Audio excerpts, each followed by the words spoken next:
Well, good evening, everyone. Thank you for joining us today. This is the one of many seminars and webinars that are brought to you by the STARS College Network, which is the Small Town and Rural Students College Network.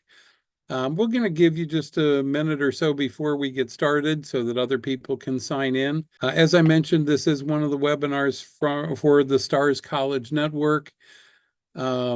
We have a couple of staff members from universities that are part of the presentation tonight. They will be answering questions just in the background. And then we also have some students from our universities that are going to be here to answer your questions. We're going to have some questions for them first. And then we'll open it up for any of the guests or audience members to ask the students as well. So I'm going to turn it over now let's introduce you to the staff panelists that are here first. My name is Dan Pohl, and I'm the Assistant Director for Rural and Small Town Student Recruitment at The Ohio State University. And I'm going to be your moderator for most of the night. And then I'm going to turn it over to Melissa. Why don't you introduce yourself next, please? Sure. Thanks, Dan. Hi, everyone. My name is Melissa Rodriguez. I use she, her, AF pronouns, and I'm an admissions counselor and director of rural recruitment at Caltech, the California Institute of Technology, located in Pasadena, California. And like Dan mentioned, Dakota, who will introduce himself in a second, and myself will be in the Q&A function. So if you have any questions, feel free to throw them in the Q&A once we clear out your awesome locales. So welcome. I will throw things over to Dakota. Yes. Hi, everyone. We love seeing where you all are from. I will actually be visiting some of your small towns later this fall. I'm an admissions officer and the associate director for rural recruitment at WashU in St. Louis.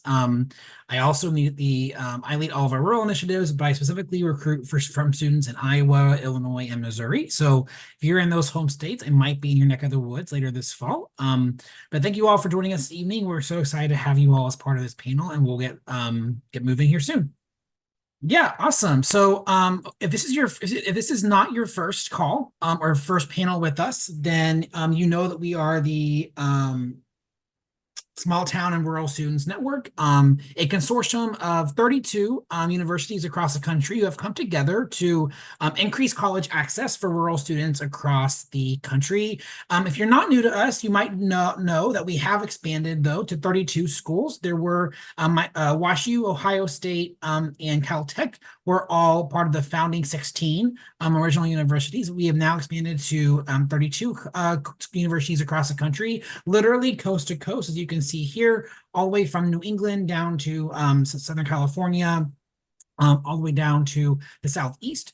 We've now expanded, though, and have a lot more public universities. We have a lot of universities more across the country, geographic representation, and we have an HBCU, which we're so excited to have as part of our consortium here as well. So thank you all for joining us. You will see that we have all kinds of monthly panels that we have that happen virtually, like this one every month. We also do student and counselor fly-in programs at many of our institutions. And so if you get a chance, go to our website tonight when we're done here later this week and learn all about the ways you can engage and partner with us here at the STARS College Network.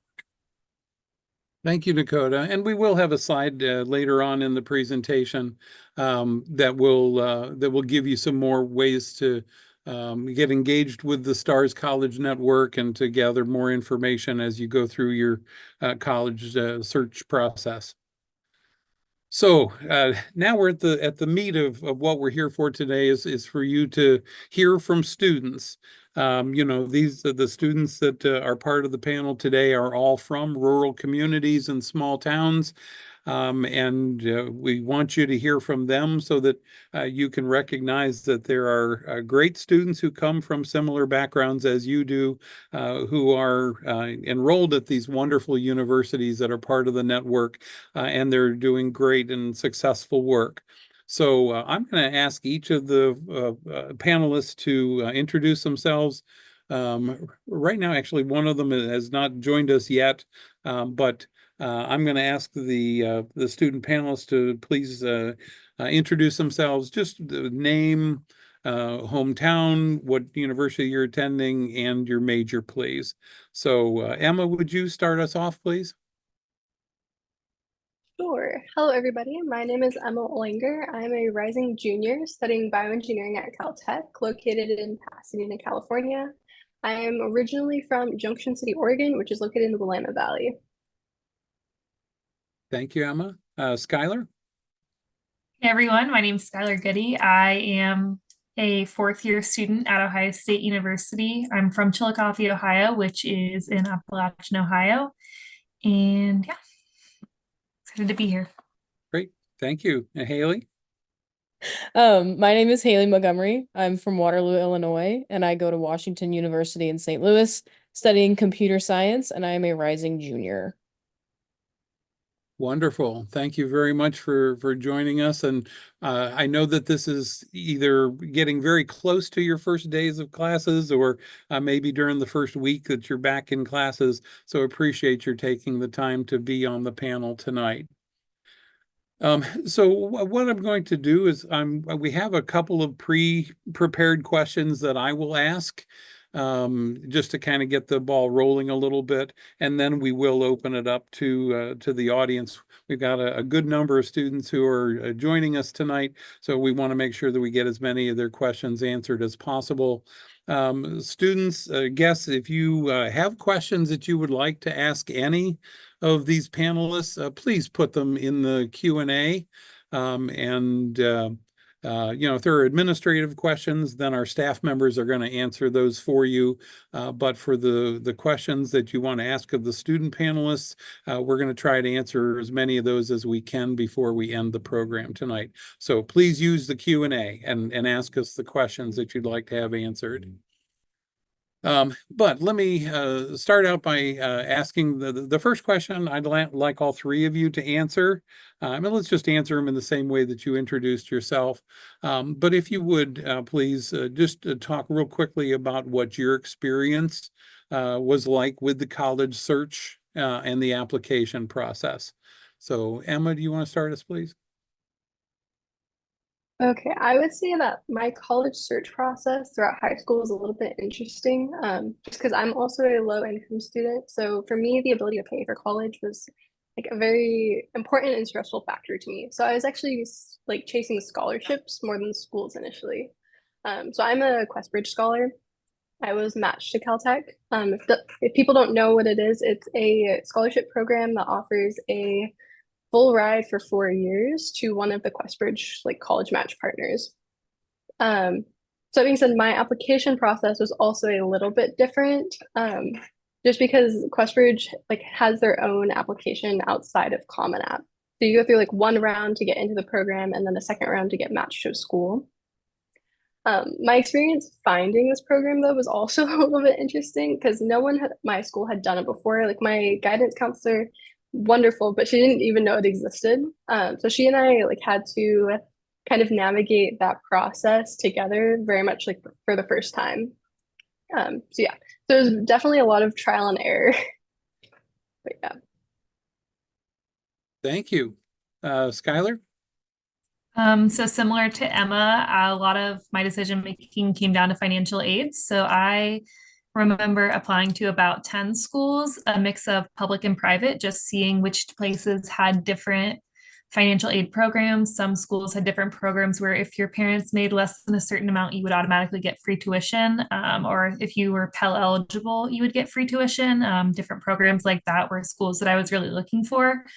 And I have been very lucky that some schools in my state provided those programs, so I'm still close to home. And luckily, Ohio State was one of those. Haley? My admissions process is different than both of these. My mom works at WashU, so that is how I knew about it. And I knew I wanted to apply from day one. WashU was my dream school. But outside of that, I applied to a lot of public universities, just kind of see where I could go. I have my tuition paid for, which I'm very fortunate to have because of my mom's job. But for me, there was no question that I wanted to go to WashU, but I had a lot of other great options, and that's really how I found out about WashU, was just because of my mom. Okay, great. So I don't know, maybe the answers that you've already given might answer this next question, but how did you find and apply to the school that you finally picked? Let's go in reverse order. Haley, and then Skylar, then Emma. Yeah, so like I said, my mom works at WashU. That's how I found out about it. I applied to WashU through the Common App. Um, I didn't have a lot of resources at my school, so nobody really knew what WashU was. So navigating it was more or less knowing about it just because of my family, and then applying through the help of my parents. And really, that was my only resource for applying to college. Skylar? I knew about OSU obviously from a young age. I feel like OSU is a very big name, especially in terms of sports. So even though people in my family don't go to college, they still watch a lot of college football. So that definitely like guided my decision in that process. Like I definitely knew what OSU was. And Emma? Okay. Yeah, so I actually did not know Caltech existed until after so I mentioned before I did the QuestBridge application process, which is 2 rounds. Um, so basically the first round is kind of like the standard Common App style of like application, and then the second round includes like picking a list of schools to put into a ranked list and then submitting supplemental information for each of those.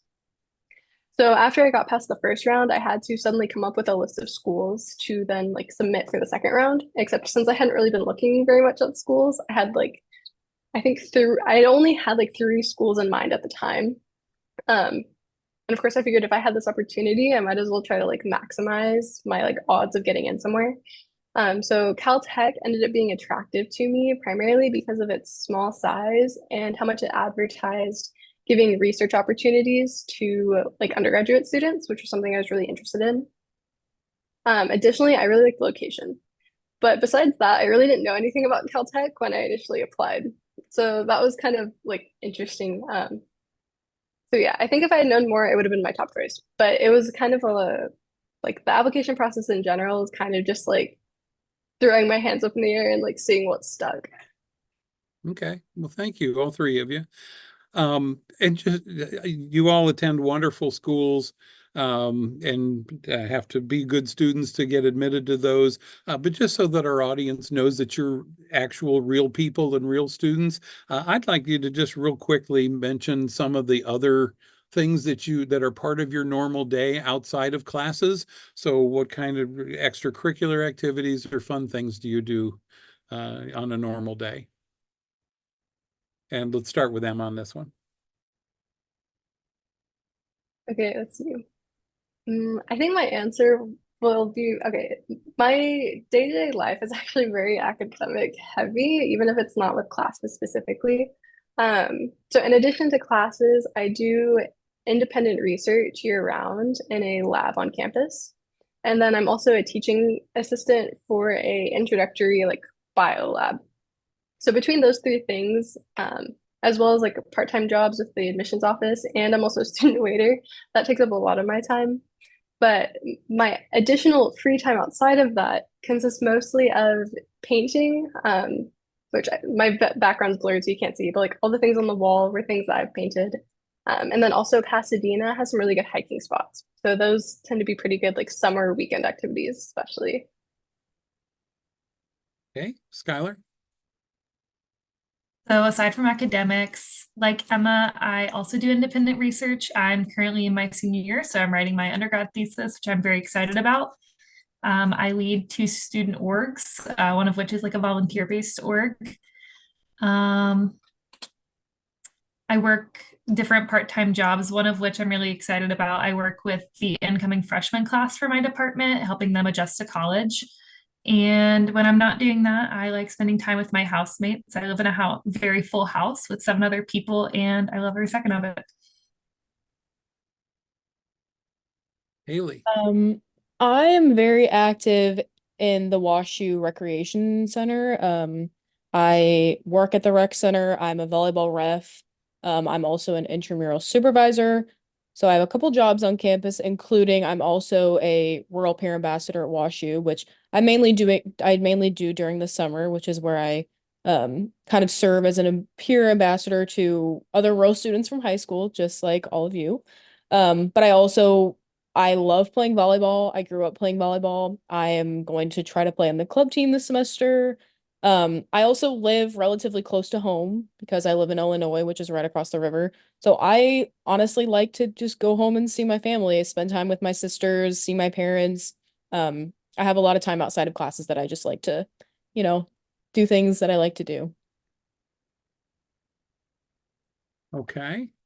And all three of you don't have to answer this one, but whoever would, if you would just let me know who would like to answer it.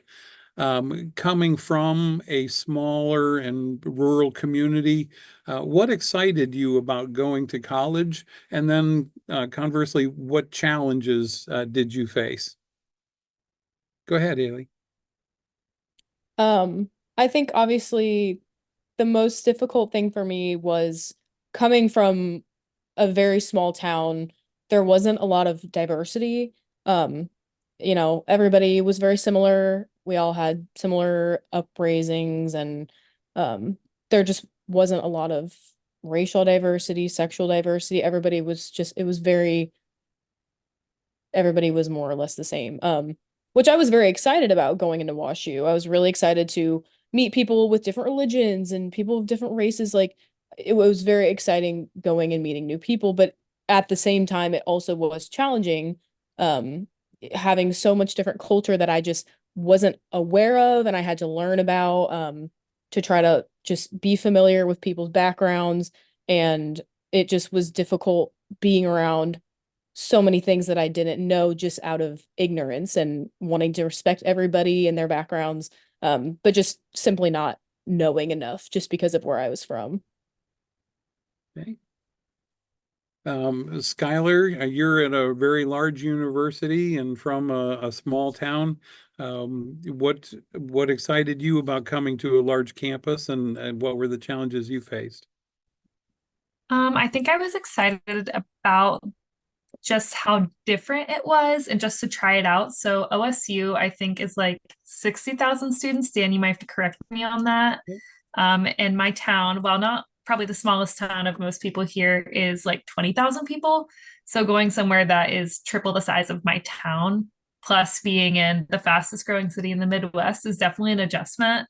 But there are some cool things about it. I like being able to use public transportation. I like seeing all of the different things and how cities are developed and sort of enjoying that style of life. But I do miss home a lot. And that is something I grapple with a lot. So I miss living somewhere with trees and all of these beautiful hiking spots and everything. Okay. Haley, do you have anything that you'd like to add or no?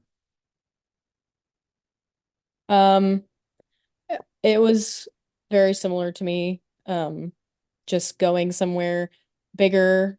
WashU's not even comparable in size to Ohio State, but it was definitely different going somewhere that was bigger, meeting new people, a lot different from living in such a small town where you know everybody that you see on the street.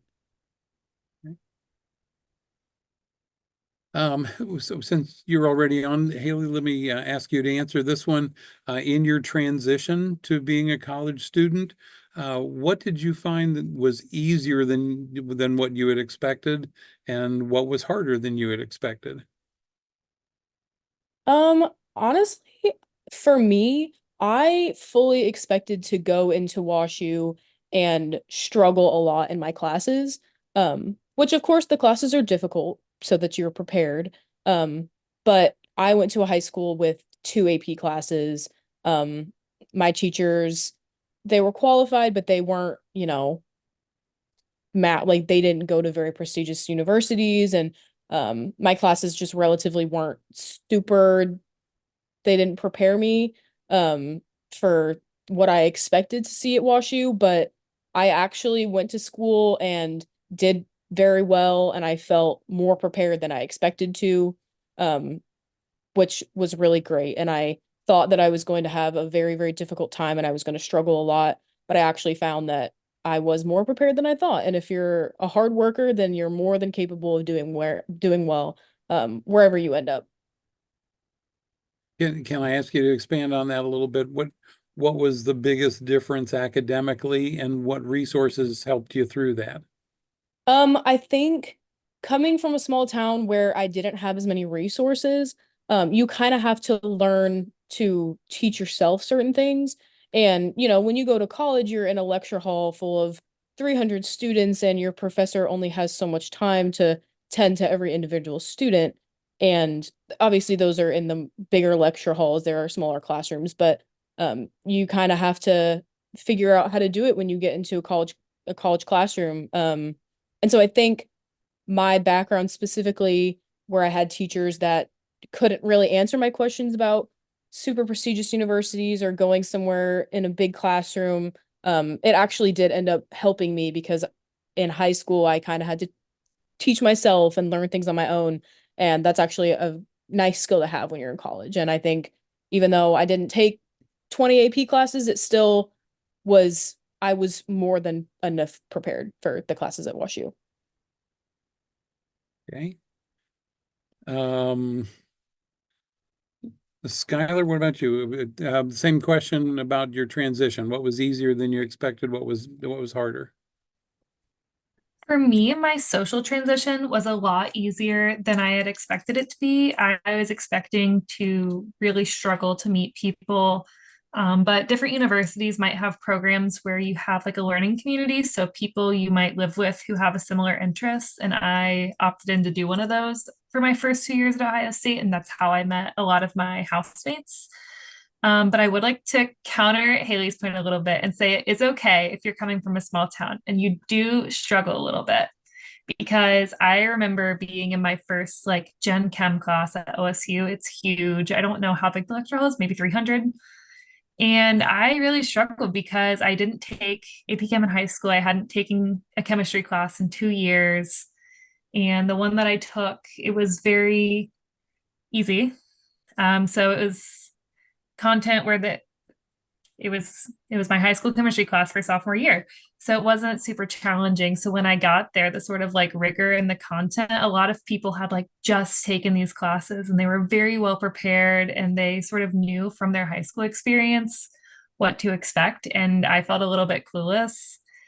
And you do adjust. Like it's very normal to not feel like you're up to par at first, and then eventually you adjust and you catch up to speed and you find your pacing. But yeah, the academic transition at first was a little difficult. Emma, same question. Easier, and what was harder? Okay, my answer is actually very similar to Skylar's, even down to the fact that my chemistry class was probably the hardest class I took my first year. My school's a little bit interesting in the sense that we have this thing called a core curriculum. So all first year students like take almost the exact same schedule. So like there wasn't even like a general versus advanced chemistry class. It was kind of just everyone is taking the same level. And I also took like a high school version of Gen Chem in high school, but it was during my sophomore year, which is right when the pandemic hit.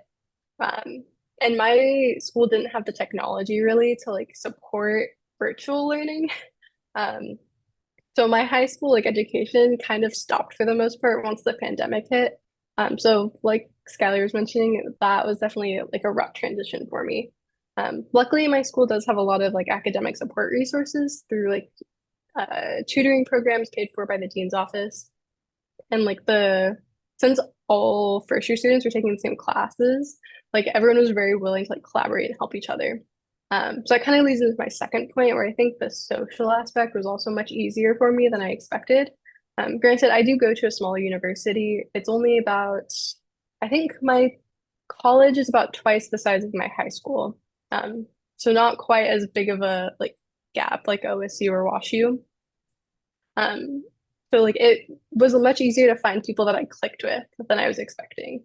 And like people were actually kind of interested in the fact that I was a rural student rather than like thinking it was weird, which I was a little bit anxious for going into college. Great, thanks. Mia, I see that you've raised your hand. Can you just put your question in the Q&A and we'll get the students to answer that at the end? Emma, while we got you on the screen, we want to switch gears. You mentioned the social aspect as well. So I know you went from one state to another to go to college, so you're an out-of-state student. Can you talk a little bit about what it was like moving away from your family and your friends, and how did you manage that? Yeah, so I would definitely say it was a little bit hard, like making that like out of state move, especially since most people at my high school like don't typically leave the area for the most part ever. Um, so like in my friend group back home, I was definitely kind of the oddball out, which was a little bit hard because they were all like doing things together, and I was just kind of like on my lonesome, like an entire state away. Um, Additionally, at least for me, like where finances are sometimes a little bit tight, like it means I don't always go home for break either. So it's been a little bit of a like, especially in my first year, it was a little bit of a like something I had to navigate in terms of like managing homesickness, especially. But I think really what helped the most was like keeping in touch with people from back home, whether it was just like a daily text or it was, calling on the weekends or, that kind of communication really ended up being a good support system for me, especially like during that initial transition period. Okay. Skylar and then Haley, I want to ask you a similar question. How long did it take you to make friends and to really feel like you belonged on your new campus? Skylar, you want to answer that first, Yeah. please? So for me, it was very quick because as soon as I moved in, it was like my learning community had all of these things and it was like go, go, go, go, go. And having that many activities like lined up at once where it's like team bonding for 6 days straight between move-in and classes. It definitely creates a sense of community faster than I would say like other OSU students experience. But I feel very privileged to say that. I do know for some people it takes longer, and it really just depends on what you end up getting involved in. Haley? Honestly, I think for me it was a little bit harder to kind of find my people at WashU. I grew up playing volleyball and I didn't really have enough time to have many friends at my high school because every person that I was friends with was on my volleyball team. I was out of town every weekend. So then when I went to WashU, we had our welcome week and I made some long-term friends there, but a lot of friends came and went, and the people that I've been the most connected to are the people that I see at the rec center. I see when I go play volleyball. Those are some of my best friends. And then also the people that I have met doing my Rural Peer Ambassador job. I have met lots of other rural scholars that I have a lot in common with, and we have all gotten really close, and those are some of my best friends to this day. Great, thank you. I'm seeing that there are a lot of questions that people have typed into the Q&A. So I'm going to ask Melissa and Dakota, I know you've been kind of monitoring those. Would you mind asking some of those questions and directing them to students that can answer them? Yeah, I will take this. Thanks. Panelists, if you could just raise your hand if you want to answer the question. We'll go from there. So first question is, do your schools or institutions that you know of have ways for students coming from rural backgrounds to connect and meet each other? Skylar? So like yes and no. One of the student orgs that I'm president of is called Community of Appalachian Student Leaders. So as Columbus is like an hour away from the start of the Appalachian region, we tend to have some students there who, despite the fact that it's so close, might feel alienated. So we have that student org, and then other panelists might meet each other through Dan, who does work with students. Her hand's not raised. I'm actually going to call on Haley as well, because she's actually creating a brand new student organization at WashU for rural students. Yes, I was going to speak about this. So me and some of our other Rural Peer Ambassadors, we are creating a club from scratch. It's not still to this day, it's still not technically recognized by WashU as a club, but we are working towards it. We created an Instagram. We're really trying to kick it off this semester. It's called the Rural Students Collective, and it's really just a space for rural students to have career opportunities because we know that, some of us, even though we're going to schools that have lots of resources, it's hard for us to know what resources we have when we never had those resources in high school. So it's really an opportunity not only for us to kind of explore our career paths and what we can do after college, but also just be together as rural students. They're hard to find sometimes. You don't really know where to look for them. So we're trying to create a community for rural students to come and be together. Awesome. Thank you, Skylar and Haley. So next question is for all three of you. Emma, we'll start with you, and then Haley, and then Skylar. Oh my gosh, the question is now gone. Of course it is. Crap. Oh, there we go. What do you like most about the atmosphere of each of your institutions? So again, the question is, what do you like most about the atmosphere at each of your institutions? Okay, I think for me, the thing I definitely like the best is the like general air of collaboration, which sounds kind of weird, but in high school, I knew I wanted to go into a STEM field, and there was kind of this perception in my head that most like STEM institutions or like schools of technology were very competitive and cutthroat, and that it would basically be 4 years where I keep my head in a book and really just like try to get through it. Caltech luckily ended up being the exact opposite of that, in the sense where everybody very much wants to like work together, like just kind of, yeah, just like collaborate. And not only was that just like a very refreshing shock, it's definitely become like my favorite part of the Institute as a whole. Thank you, Emma. Haley? Yeah, my answer is very similar.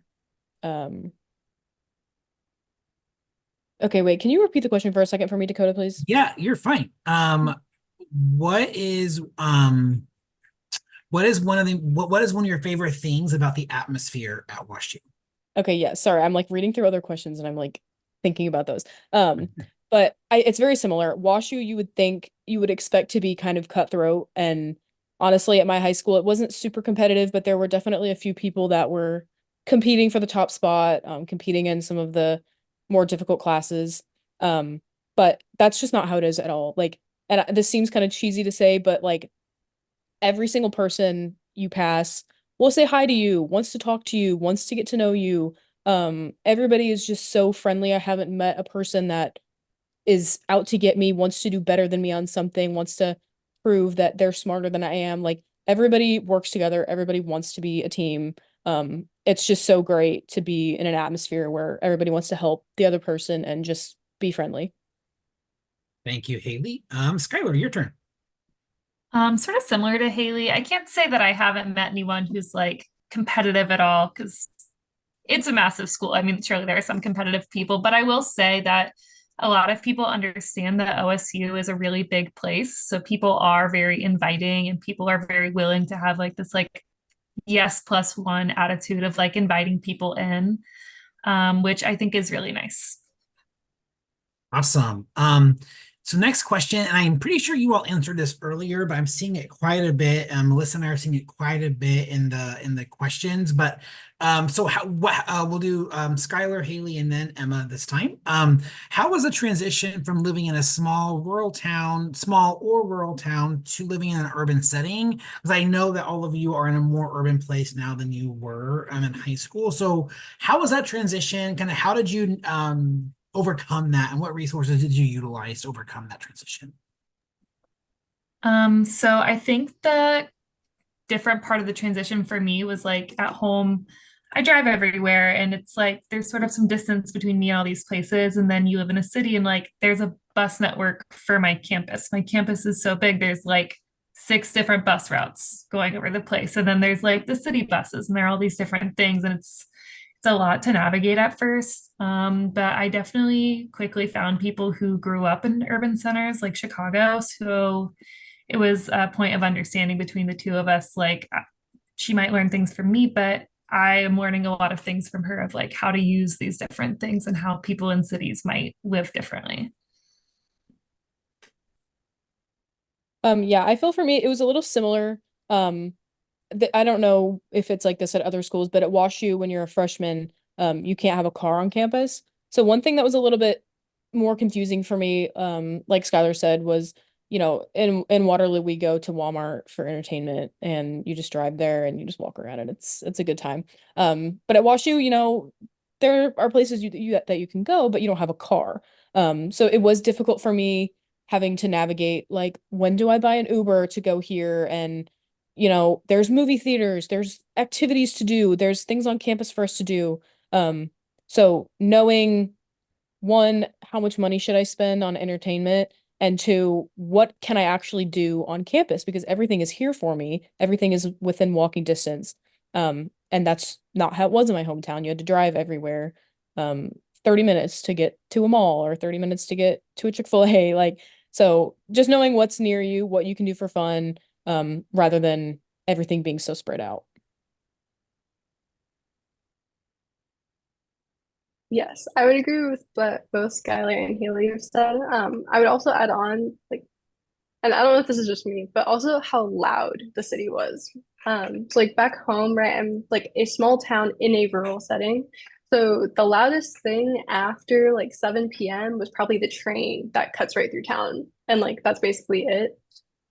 So being in a place that's just kind of like you can hear cars like all the time, and like people just walking around, you can actually hear, um, was like a little bit unsettling, I guess, to say the least, like in the beginning. Um, Luckily so my campus is also kind of like a bubble community within a town though. So it was like I liked it because it meant that even though the surrounding area was like very loud all the time, I could kind of retreat into campus if I wanted, um, and like help that adjustment period. But yeah, definitely public transportation and the noise, I think, are my top two like urban transitions. I love hearing about all the different campuses that you all attend. I only really experience WashU in this role, and so it's cool to hear about OSU and Caltech. A question we're getting quite a bit, and it's kind of been addressed to each of you individually, but I'm going to put it all into one here, is can you maybe share kind of, or I guess remind folks on the call what you're studying, what you want to do with that, and then just briefly talk about how you got into that field, how you first experienced that. This is kind of important that we see on the road, because a lot of rural students don't know what careers exist out there unless they see them, right? We all know what we see. And so maybe kind of share a quick reminder of what you're studying, what you want to do with that career, with that major, and then how you kind of first intersected with that field. We'll do Haley, Emma, and then Skylar. Yes. So as a reminder, I'm a computer science major. And I know I talk about my mom, but the reason that I'm doing computer science, not the entire reason, but I was introduced to it because of my dad. I know that computer science is a pretty male-dominated field. So I feel really fortunate to have my dad to expose me to that. I feel like it's my calling. I'm passionate about it. Something I'm doing with that right now is I'm currently a web development intern. All things websites, building websites, functionality of websites. But I'm specifically interested in artificial intelligence. I feel like it's on the rise. Everybody knows about it. I'm taking an intro to artificial intelligence class this semester, and it's something I'm really interested in and something that I would probably want to do in my career. Thank you, Haley. Emma, and then Skylar. Okay, again, just as a reminder, so I'm a rising junior studying bioengineering. Ultimately, after graduation, I actually want to go on to a PhD program and long term, ultimately do research in either cancer, like therapy development, or infectious diseases. Um, okay, I didn't take a science class until like my 7th grade year. And in that year, the first science class I took was a biology class. And the teacher of the class at the time kind of noticed that it piqued my interest. And so she very much like encouraged that interest. Going as far as like giving me the high school textbooks, just kind of read in the corner of the class. Um, So that's kind of how I got into the biology section. But then the more engineering side and like development side was because in the same year, the seventh grade English teacher, who was also the like first robotics, like Lego robotics coach, introduced me to the robotics club. I didn't even know the school had it to begin with. And he was like, hey, you are good at math. Maybe you should try this instead, like try this as well. And so I kind of knew that I liked biology and I kind of knew that I liked engineering, whatever that meant. I didn't know bioengineering even existed though at this point until like a year or two later when someone I was talking to for robotics was like, hey, you know, have you considered this? And I was like, I don't even know I didn't know that was a word, like let alone a thing. And so from there, like I started doing my own like independent like Google searches of what bioengineering was. And that's how I landed on it. And then through college is kind of how I got more to the cancer and like disease side of it. But yeah, I would definitely say like seventh grade was the pivotal moment in my life in terms of how I got into STEM. Thanks, Emma and Skylar. So for a refresher, I'm in my last year of an environmental policy degree. With this, I'm hoping to either continue working in local government. I've interned a couple of times for different local governments, and I think that's a really impactful space for this kind of work. Or pursuing a research-based degree to hopefully continue studying community development and how communities can be more empowered in this kind of space and preserving their own natural resources. I sort of was looking for this kind of field. Not many people from my area study this kind of thing. It's a pretty niche degree as is, but a lot of people don't know this is like an option. But primarily because I'm from Southern Ohio, so the history and like legacy of extractive industries is still pretty prominent. Like I grew up next to a paper mill. The farm my dad grew up on was strip mined. So those are things that are like very near and dear to me. So it's something that I sought out and sort of looked up to pursue studying. You guys are amazing and put all of us to shame as program directors. So you all are going to change the world and conquer all the things, and we can't wait to watch you all on your journey. Next two questions, just raise your hand, panelists, if you want to answer them.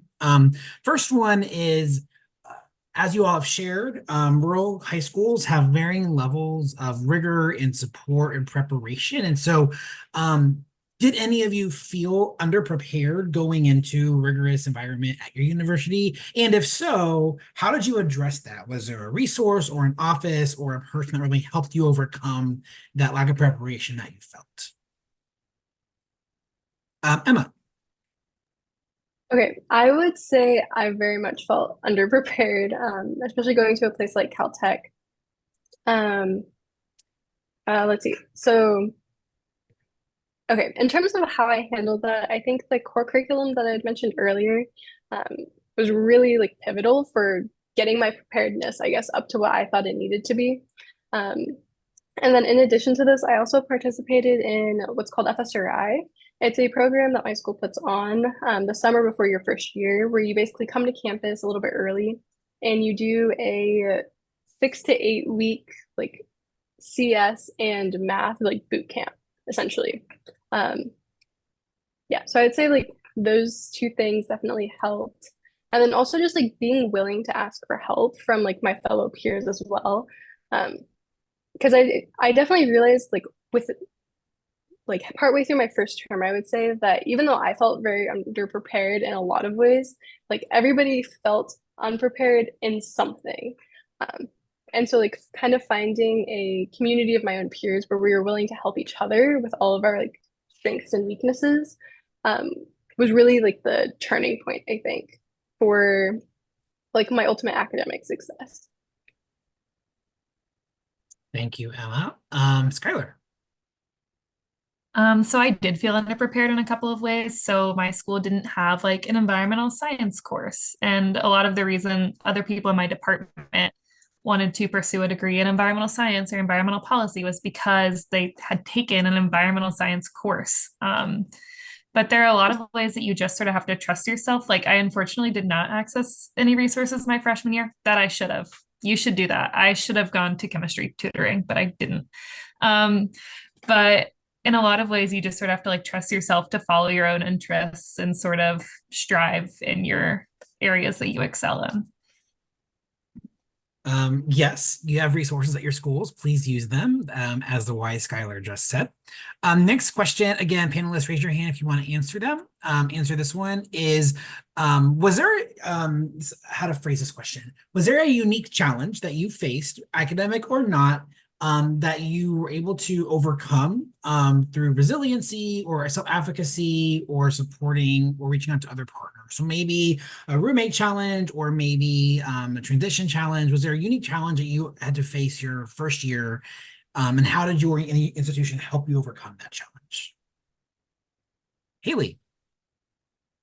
I don't really know if this properly like answers the question. But I did, my freshman year roommate did move out of my dorm, and that was definitely difficult because you know, when it's your freshman year and you aren't positive who your friends are yet, it was weird because I was in a room by myself and she was gone. It was just me. It was really strange. I think that the rec center helped me a lot because I would go there and I would work out and I made lots and lots of friends being there. But also meeting new rural students. Like I know I keep saying this, I don't want to be that person, but the rural, like meeting people from a similar background to me, it honestly did help me. Dakota, this may warm your heart, but like meeting other rural scholars at WashU was a turning point for me. It helped me so much. I feel like that really was the beginning of kind of like my upward spiral at WashU. I was kind of struggling just at least with like making friends. And then when I got involved with in some of the rural opportunities at WashU, that was really a turning point for me. And it's been really great. Awesome. So thank you all so much. I loved hearing that, Haley. Appreciate that. I'm gonna pass it back over to Dan now to close us out. Well, I'm not going to quite close this out yet. I do have another question that I would like to ask of the students, because this is about rural students and supporting them in college. I'd like to ask the panelists, how have you embraced your rural identity at your university, and how has that identity maybe helped you to succeed in college? So, any of you interested in answering that question? Go ahead, Skylar, please.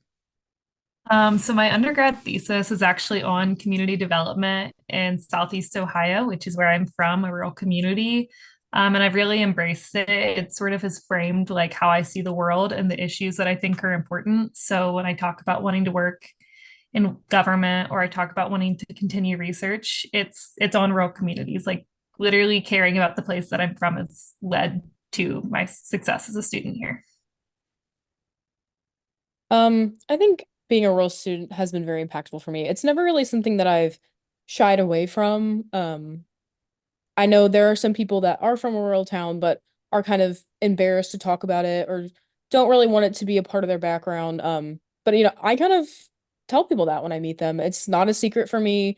I think it really it says a lot about who I am because I think obviously everybody's rural experience is different, but for me, part of growing up in a small town was having to work really, really, really hard to accomplish even the smallest things, just merely lack of resource and not knowing who to ask and just kind of having to go through it to learn things and mature. And I think that has really helped me at WashU, just kind of being thrown in the deep end, just being in a rural town. I think it says a lot about who I am as a person and a lot about me. So I definitely embrace it. Emma, do you have anything that you'd like to add? Yeah, I would say I probably echo what Haley said, where, it's not something I really shy away from either. In terms of embracing it, like embracing it more publicly, I'm not sure I've done as many things. I guess like Caltech is kind of new to like the STARS program, and like our rural outreach is kind of in development. So I think most of my like active participation has actually been working with Melissa to try to kickstart some of these programs. But yeah. Great, thank you. I'm going to ask all of you one more question, but before I do, I noticed there were a couple of questions in the Q&A. One was about essays, and that is a whole different webinar altogether. We could easily spend an hour just talking about essays. The colleges want you to tell us about who you are and what you might be able to bring to the table. We're not necessarily looking for a brag sheet. We're looking for what's important to you and what you're passionate about, because we're looking for students that are going to be successful on our campuses in a number of different ways. So any way that you can tell us who you are that differentiates you from maybe some other applicants that we have, that's what we're looking for. I saw another question about when the application process starts, and generally that starts in the fall of your senior year.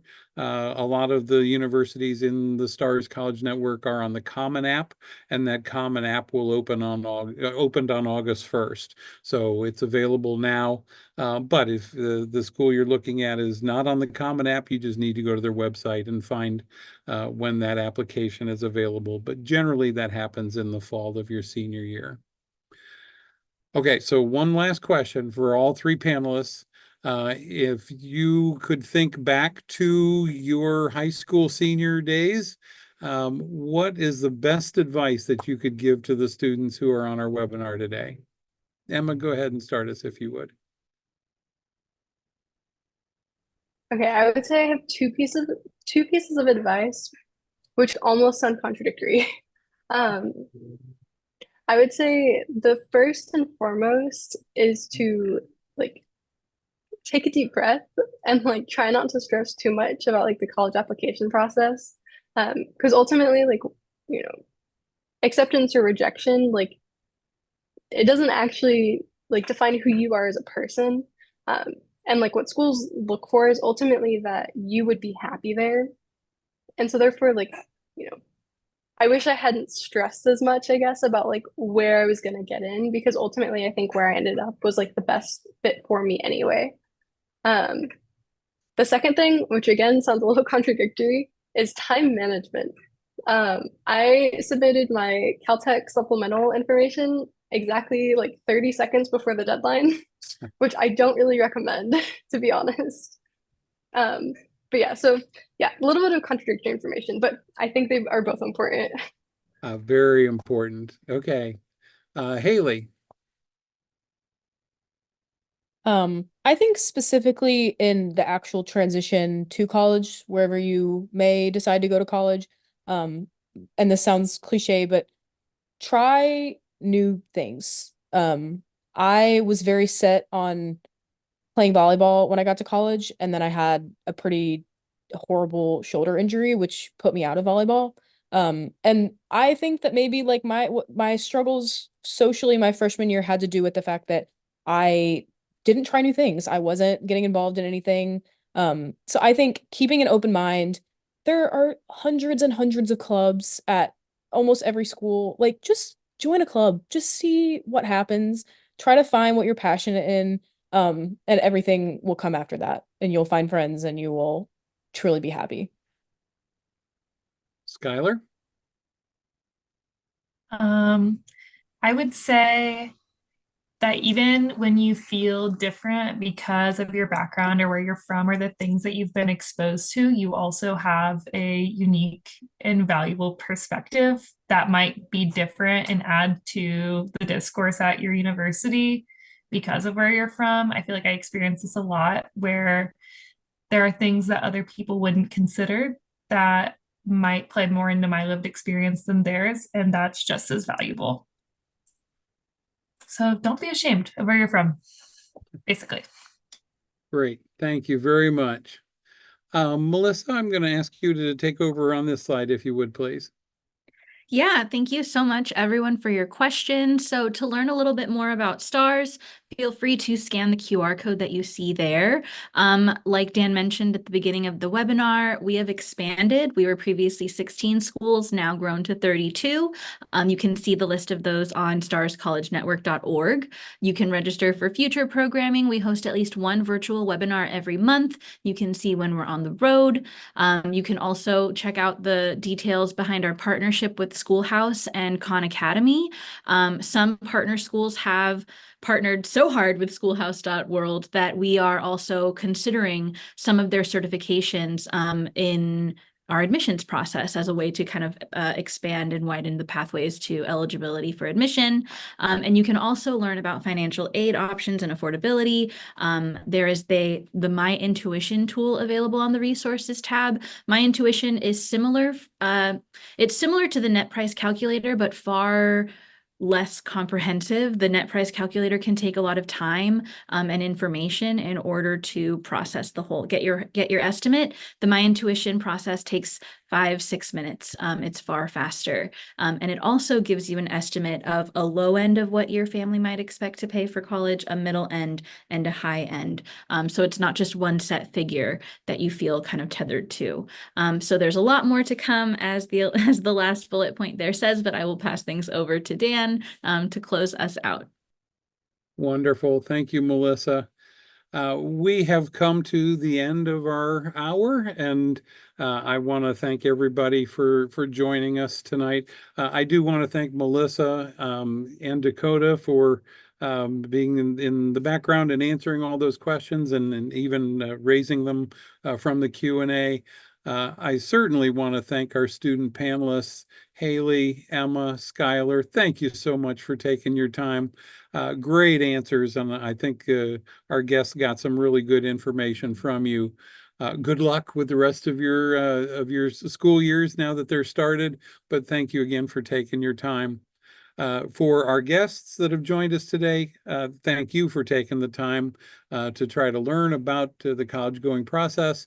Melissa and Dakota, if you would you put your names and email addresses in the chat so that if there are students that would like to contact us about our universities, they have a contact way to do that.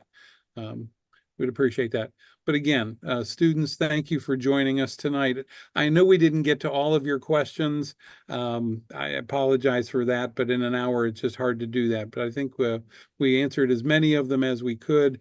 Please give us a call, contact us, get in touch with the Stars College Network, and best wishes for your academic year, for the new school year starting up. Unless there's anybody else has anything else to say, Melissa, Dakota, anything? No, thank you so much, everyone, for joining. Okay. I guess we're going to close out for the night. Thank you, everybody, for joining us. Have a great night.